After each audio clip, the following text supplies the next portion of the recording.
ঈদের ছুটিতে বাড়িতে আসলে সময় যে কিভাবে চলে যায় বোঝাই যায় না। ঈদের নামাজ পড়তে পড়তে বৃষ্টি, কোথাও যাওয়া হলো না। যাই একটু বাজার থেকে। এই রফিকুল দাঁড়া, একটা হ্যাঁ, কথা কি আছে। হয়েছে ভাই বলেন। তুই ঈদের ছুটি ছাড়া তো বাড়ি আসিস নে, তোর সাথে জাগা জমির ঝামেলাটা মীমাংসা করতে চাচ্ছি।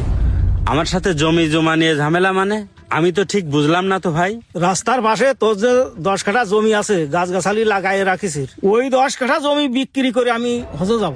জমির দলিলটা আমার দে। এইটা কি ধরনের কথা ভাইজান? আমার জমি বিক্রি করে আপনি কেন হজে যাবেন? ভাই, ওই জমি তো আব্বা মারা যাওয়ার আগে আমার নামে লিখে দিয়ে গেছেন, আর আপনার নামেও তো 10 কাঠা লিখে দিয়ে গেছেন। তা আপনি আপনারটা বেচেন, আমারটা বেচে কেন আপনি হজে যাবেন? ঠিক বুঝলাম না ভাই। তোর অত কিছু বোঝা লাগবে না। ওই জমিটা আমি বিক্রি করব, ওই জমি বিক্রি করে আমি হজে যাব। তোরে আমি ভালোই করছি, ওই দলিলটা আমার কাছে দে। ওই জমিটাই বিক্রি করা লাগবে। দেখেন মিয়া ভাই, আপনি কিন্তু খুব বাড়াবাড়ি করতেছেন। এই বাড়াবাড়ি করাটা কিন্তু ঠিক হচ্ছে না। এই বাড়াবাড়ি দেখিস কি? ওই জমি যদি আমি বিক্রি করতে না পারি, এই বাড়ি রক্তর বন্যা বয়াই দেবো। মিয়া ভাই, আপনি কিন্তু এই কাজটা একদম ঠিক করতেছেন না। এরপরও আপনি যদি বাড়াবাড়ি করেন, আমি কিন্তু চেয়ারম্যান মেম্বারের কাছে যাব, আর আমিও দেখে নেব আপনি আমার জমি কি করে বিক্রি করেন। আরে তুই যার কাছে যাবি যা, চেয়ারম্যান মেম্বার সব আমার পক্ষেই থাকবে। আর আমিও দেখবানে চেয়ারম্যান মেম্বার কিভাবে আপনার পক্ষে থাকে। কথাটা মনে রাখেন মিয়া ভাই। আরে যা যা, আমিও দেখে নিবানে। ওই জমি বিক্রি করে আমি হজে যাব। দেখি আমারে কিরা ঠেকাই, আমিও দেখে নিবানে। আচ্ছা মইনুল, তোরা তো সমাজ এই এলাকায় খুব তো নীতি দেখায় বেড়াইস। তোর বাড়ি এমনকি তোর পরিবার, সেই জায়গাতে তোর কোনো নীতি নৈতিকতা নেই। ভাই তুই এসব কি করছিস? আমি তো তোর কথার আগামাতা কিছুই বুঝতে পারতেছি না। এখন নিজের কোটে পড়েছে না, এখন কিছুই বুঝতে পারবি না নে। নিজের কোঠে পড়েছে মানে? ভাই কি হয়েছে তুই আমার একটু ক্লিয়ার করে কদিনই। আরে তোর আব্বা যে কিছুদিন পর হজ করতে যাবে, তোর আব্বা কোন টাকায় হজ করতে যাবে? তোর চাচার জমি জোর জবরদস্তি করে বিক্রি করে দিয়ে সেই টাকায় হজ করতে যাবে, এইটা কি তুই জানিস না? শোন, পরের হক মেরে আল্লাহর ইবাদত করলে সেই ইবাদত কবুল হয় না। তোরে আর তোর আব্বারে আমি খুব ভালো মনে করতাম, কিন্তু তুই আর তোর আব্বা যে কাজটা করতেছিস না তোর চাচার সাথে, এই কাজটা কিন্তু একদমই ঠিক করতেছিস না। আরে তুই তো শিক্ষিত মানুষ, তাই করছি এখনো সময় আছে, তোর আব্বার এই কাজে বাধা দে। থাক, আমি চলে গেলাম, কথাটা মাথায় রাখিস। বুঝলাম না তো, আলামিন হঠাৎ করে আমার এগুলো কি কইলো? আমি তো বাড়ি এসে এগুলো কিছুই শুনলাম না। দেই আমি আব্বার কাছে যাই, শুনি বিষয়টা।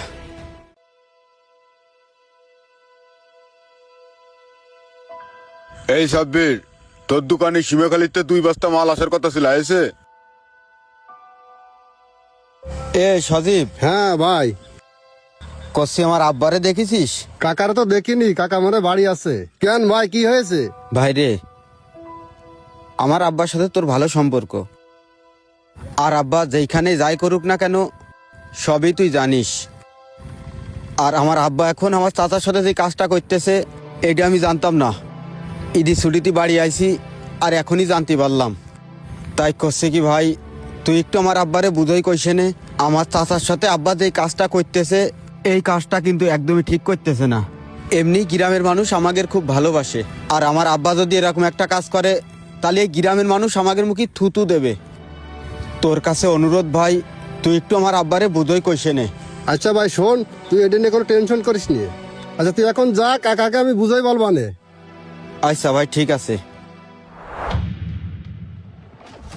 কাকা তো কাজটা গোপনে করতে হয়েছিল, মইনুল তো দেখতেছি জেনেই গেছে। যাই, বিষয়টা তো কাকারে জানাতে হবে। এই গাছটা লাগানোর পরেতেই গাছটার ছাল বাকল ছাগলে খেয়ে ফেলতেছে, ভালোভাবে ঘিরে দিতে হবে। আব্বা, হ্যাঁ বাপ, কিছু কবি? আপনি এই জায়গায় আর আমি তো আপনার সব জায়গায় খুঁজে বেড়াচ্ছি। হ্যাঁ রে বাপ, আমারে খুঁজে বেড়াচ্ছিস কেন? আব্বা, গ্রাম ঘাটে আসার পরে যা শুনতেছি এই বিষয়গুলো শুনে আমার খুব খারাপ লাগতেছে। কেন রে বাপ, গ্রামঘাটে কি শুনতেছিস যে তোর খারাপ লাগতেছে? আব্বা, আপনি এই যে জায়গা সম্পত্তি যাই করতেছেন এইগুলো কার জন্য করতেছেন আপনি? আরে বাপ, কার জন্য করতেছি? সব তো তোর জন্য করতেছি। এইরকম জায়গা সম্পত্তি তো আমার দরকার নেই। যেই জায়গা সম্পত্তি আপনি আপনার ভাইয়ের মনে আঘাত দিয়ে আমার নামে করে দেওয়ার চেষ্টা করতেছেন, এই সম্পদ দিয়ে আমি কি করবো আব্বা? আপনি হয়তো আমার এই কথাগুলো সহজভাবে বুঝবেন না, আমার এই কথাগুলো আমি আপনারে সহজভাবে বুঝাই দেব।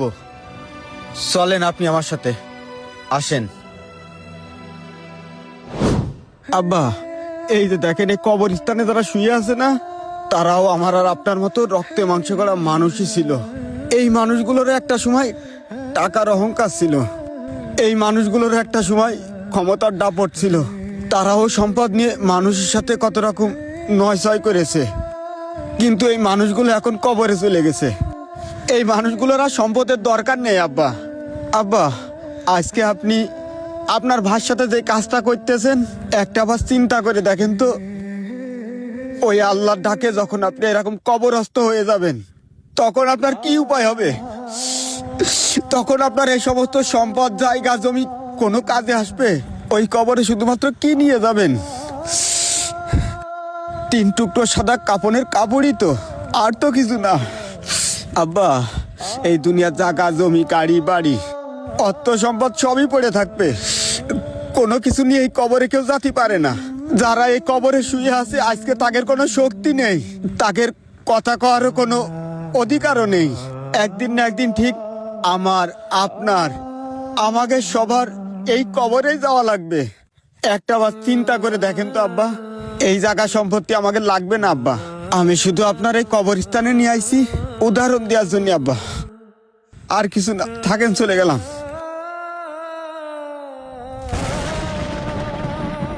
হে আল্লাহ, আমার সন্তান আজকে আমার চোখ খুলে দিয়েছে, তুমি আমারে মাফ করে দাও।